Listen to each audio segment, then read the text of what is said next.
All right. So yeah, it's one of the most moving pieces I know. It's beautiful. Beautiful. And I mean, and the prayer itself is about this. It's about this crying. Yeah, Len writes in the chat, women crying at Rachel's tomb is a thing. Yeah.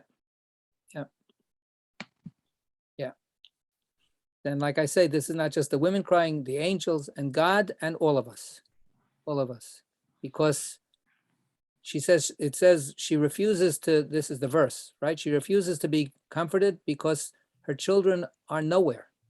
Where are her children? Right? Ki enenu. Where are we? All right. So good. Let's begin. We have a couple more minutes. Let's begin the next little section, which is an elaboration on this whole business about Jacob leaving and the contrast with Moses. So Beryl, there you are. You ready? Rabbi Abba. Sorry, I forgot when you come back, you're muted. Yeah, Rabbi Abba opened. Moses returned to Jethro, his father-in-law, and said to him, "Let me return to my brothers in Egypt." Jethro said to Moses, "Go in peace. Come and see." Moses was Jethro's shepherd, residing with him. When he wanted to leave, he did so only with his permission. So why didn't Jacob, who was perfect and resided steadily with Laban, ask him permission? Because, as already explained, when he told him at first, he immediately spun schemes to make him remain there. That's Lavan. Lavan spun schemes to make Jacob not be able to leave. So now he feared him, whereas Jethro didn't act like that towards Moses. Furthermore, Laban was a sorcerer, all his dealings towards Jacob steeped in sorcery. Now Jacob didn't want to delay, since the Holy Blessed One had told him, "Return to the land of your fathers." So he didn't want to delay, forsaking the command of his Lord. Okay. So we have a kind of a counterpoint to Lavan's, evil is Yitro. And Yitro is one of the unsung, heroes of the Torah. That he's this generous, caring man. He of course tells his daughters after Moses, this unknown Egyptian, saves them at the well. He says, "Yes, so why didn't you bring him home? What kind of gratitude are you showing?" So they bring him home, and of course the rest is history. So at the same time that we have Jacob having to do everything he could to be able to escape Lavan's scheming, sorcerous clutches, we have Moses in the diaspora benefiting from the chesed, the real loving kindness of somebody else, his father-in-law, Yitro, who is a giving, good human being. So this is, the opposite.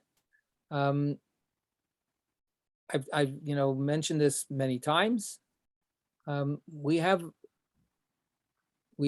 a challenge always when we have that kind of tragic memory of how badly we have been treated in the world. We can almost wallow in a sense of isolation and a sense that all goodness resides within us, the suffering ones, and there's no goodness out there in the rest of the world. And Yitro has been held up by different teachers in our tradition to respond to that. The story Yitro is going to be read in a couple of weeks, and that's where Yitro actually reunites with Moses and brings Moses back his family, his wife and children, and that he gets the name of the Torah portion. But that Torah portion, and of course also has the story of Mount Sinai and the giving of the Torah. And there's a famous controversy in our tradition. Did the Torah get given before Yitro arrived, or did Yitro arrive first and then the Torah was given afterwards? And the way that the narrative is presented in the Torah, first Yitro shows up and then we get the Torah. But other readers, because of all kinds of arguments we're not going to go into tonight, try to prove that it's the opposite. Actually, the Torah was given first.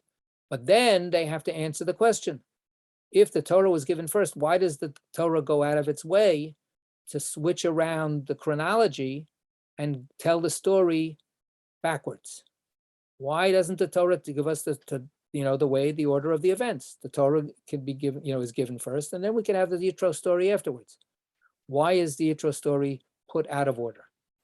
And the tradition says that it's in Midrash, it's in the medieval authorities. They say because right before that in the Torah, as it goes chronologically, we get out of Egypt, we cross the Red Sea, etc., and then Amalek attacks us.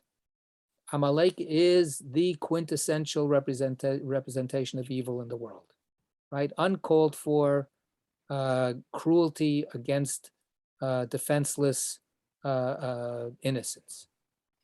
That's what Amalek did. So Amalek is the super, super bad guys of the Torah, right? And we have to remember Amalek, not Egypt. Egypt, we're not supposed to hate Egypt, but we're supposed to hate Amalek. We're supposed to remember Amalek is no good. So that's the previous verses of the Torah tell us about how bad Amalek is. So what many people then say is, had we then told the rest of the story in chronological order, we would be standing at Sinai next with this bitter taste in our mouth and with a bitter perception of the world. They're all out to get us. The world is Amalek. The world is a terrible, terrible collection of evil, and we are the good ones. So instead, the Yitro story is put right after the Amalek story. Yitro is the anti-Amalek. Yitro is not Jewish. Yitro is not one of us. I mean, obviously he's connected to us by marriage, but Yitro goes his own way. He doesn't decide to join us. And yet Yitro is the decent, giving, protective of the weak and the marginal person. And he's not, and he doesn't have the Jewish DNA in him. He's just a plain old good mensch. So we put the Torah goes out of its way to tell the Yitro story right after the Amalek story, so that we don't make the mistake of tarring the entire world, all the goyim, with this brush of Amalek, right? So Yitro needs to be remembered again and again and again, because we have a temptation. It makes it easy for us to be able to demonize everybody else. Yitro reminds us, no. Here in this little piece, Yitro is the anti-Lavan. Yeah, Yitro is the one that Moses can go to and ask permission to leave, because he knows that Yitro respects him. He knows that Yitro will let him leave without giving him a hard time. I want to just end with this maybe a little bit provocative idea, that's also part of the struggle with Rachel. Sometimes, and I don't want to go too far with this, but sometimes parents will not let you go. Right? Sometimes parents, out of their great love for you, out of their great concern for your future, out of their great dreams for what's the right thing, for their great protective instinct to keep you away from harm, they won't let go.